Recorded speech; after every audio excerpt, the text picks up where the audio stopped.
Praise the Lord. இன்றைக்கான good news. உன் விண்ணப்பத்தை கேட்டேன், உன் கண்ணீரை கண்டேன், இதோ நான் உன்னை குணமாக்குவேன்.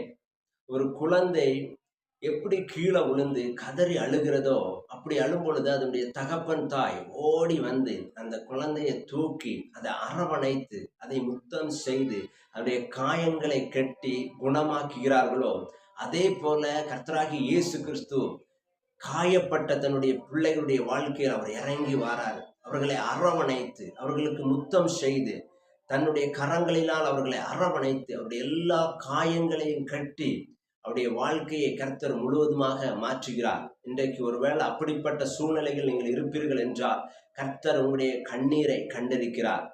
உங்களுடைய வேதனைகளை அவர் பார்க்கிறார். உங்களுடைய அழுகையின் சத்தத்தை அவர் கேட்டிருக்கிறார். இன்றைக்கு ஏசப்பா உங்களுடைய அருகாமையில வாரார். அவர் உங்களை கட்டி அணைக்கிறார்.